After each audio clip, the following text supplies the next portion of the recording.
Julian, I was asking Coach Day about your ball placement and your ability to lead receivers and get the ball where it needs to be so that they can continue on with the route. He said a lot of times with quarterbacks, it's innate.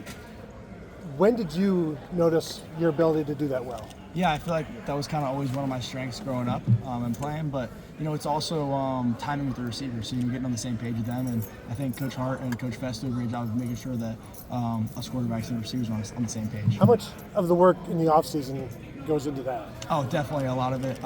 Throughout the summer, throughout the winter, just us throwing here in the indoor, just getting on the same page and getting the same timing so we can go out there on Saturday and make it happen. Do you have a favorite play for Saturday?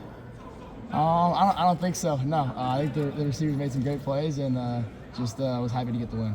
The ball to Cornell in the end zone. When you let go of that thing, is there a moment where you're throwing where you just know that I'll put that?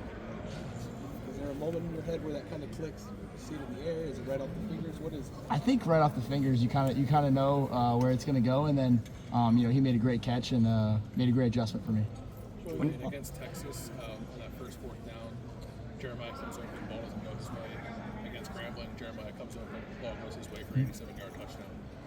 What was the coaching and conversations coming out of that first play against Texas that, I don't know if that had any impact on you making sure when Jeremiah's open, you're going to make sure you get him the ball? Yeah, on that 4th and 1, I missed him running behind the defense, and then, we got it corrected, and we watched the film and saw what we need to get fixed, and then we were able to make the play this past weekend. What are the conversations like with you and the receivers? Not even about that play specifically, just like between series, you and the receivers talking about stuff as now you're going through games together. How is that relationship continuing to grow? It's awesome because the receivers, they're all very selfless. So, they're not someone who's going to, come off yelling at you. And if you don't see them, if you miss them. So it's good. We have conversations on the sideline, hey, this is what I saw. And then they tell me what they saw, and we're able to move on and work from there, and then find a way to get them the ball the next drive. One of the things that Coach Day often says about you is how quickly you're able to get rid of the ball and deliver the ball. How did you just learn that over the years to have a release like that? I think, just kind of growing up training, that was kind of, I kind of learned it, and, it just kind of always stuck with me to have a quick release like that. So. Is this something that's taught, or you feel like you learned, or were you just kind of like throwing the ball fast? I was always throwing it pretty well, but I think, growing up, I just kind of learned and developed over the years. It's also, I think getting the ball out quick also, though, has to do with processing the defense, knowing where to go with the football. How have you been able to acclimate to that so quickly, reading defenses and processing the game? Yeah, I think I say this a lot, but I feel like my coaches have me really well prepared. Going into every week, I feel like I'm very confident in the looks that I'm going to get, and then, they show up on Saturday. So when I see the first read's open or first read's not open, I'm able to go on to my next read, and, the coaches do a good job of having me prepared and having multiple looks throughout the week. What's the most surprise you in your football life that you were rattled in football? Do you remember the last time you were rattled? I'm not too sure. I don't really remember, but I feel like, I'm trying to just stay level-headed and even-keeled, just be the calm in the storm for the offense. Is that natural state for you, or is that something that maybe had to develop over time? I think it's always been a little bit natural for me, just kind of be even-keeled. You're talking about building the chemistry with your receivers, throwing here. How much did, when they came out to California, play into that extra time, kind of doing it somewhere else and building that relationship? Yeah, it definitely was good for bonding with us, and then also just getting on the same page and timing. We were able to go out there and work on routes that we're actually throwing, going to be thrown on Saturdays. I think it helped a lot for us. What about you mentioned bonding. Coach Day said that, last year Coach Day said that Will was the head coach of the run game in the field. How do you feel like you're doing in regard to identifying what you guys are doing when you guys are running and identifying defenses and kind of reading that out when it comes to the run game and not just reading defenses? Yeah, I think Will did a really good job of that last year, and I think I'm still developing in that area. But I have some confidence going into that. I know what we're looking for in the run game, and I can make the checks to get us in the right play. Julian, what have you seen from Ohio and their defense this week? Yeah, they're a really good defense. They play really hard.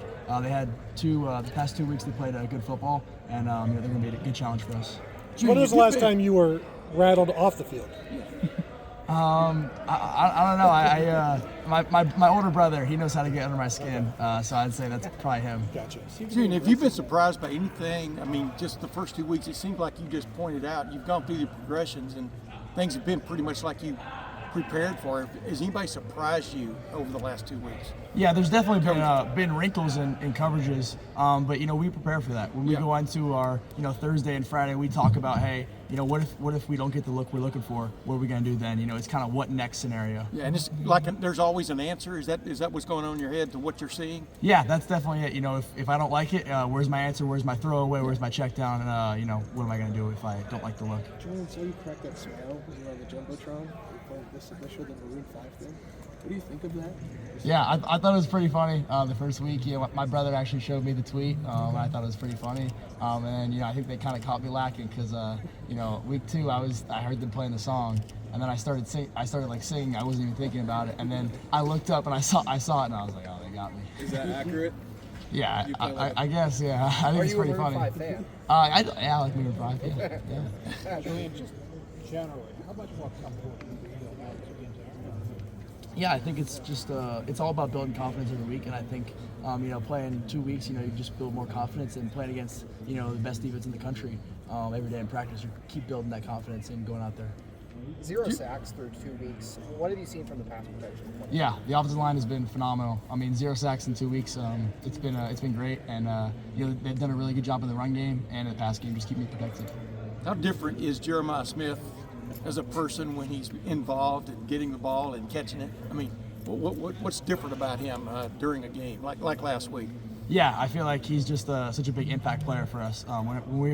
When we're able to get him the ball in space, he makes guys miss, and he's a mismatch out there. But does he seem happy? You know what I mean? He's kind of always the same guy, throughout the game, Yeah. and he's not he's kind of more even keeled, I'd say. And who convinced you? Maybe convincing is not the right term, but I always say a quarterback that knows where his tight ends are is going places. Have you always had that idea that involved the tight end in some form or fashion? I know y'all plan that stuff, but go ahead. Yeah, I feel like we have such a good tight end room here. We're very deep at tight end, and Coach Key does a great job with those guys. So we have plays designed for the tight end, and we also have plays where they're the check down. So I think we have so many good tight ends that when you give them the ball in space, they're able to make a guy miss and go pick up 8 for us. So I think it's always a good option. What sort of confidence does that instill in you that you have 4 tight ends that you can throw to and block throughout the game? Yeah, it's a ton of confidence in them. When we see any of those tight ends go in, we have a lot of confidence in them. They're going to make a play for us. What did you learn about yourself in the first 2 weeks of the season? What do you think you've learned about yourself now that you've gotten an opportunity to get out there and actually play college football? Yeah, I think I've just been having a lot of fun. It was a lot of fun the past 2 weeks, and we're excited for the next week, and just kind of moving on and taking it one day at a time, and just preparing. Your first start is against the #1 team in the country, and you're saying, yeah, man, it's kind of what it is. And now is that registered with you at all? The kind of spotlight you stepped into very quickly here and handled it very smoothly, it seems, from the outside. Yeah, we knew the whole offseason that what we were walking into game 1, so I was preparing that way the whole time this offseason, and step in when the moment comes. The moment was never too big. I don't think so, no. Thanks, Jay.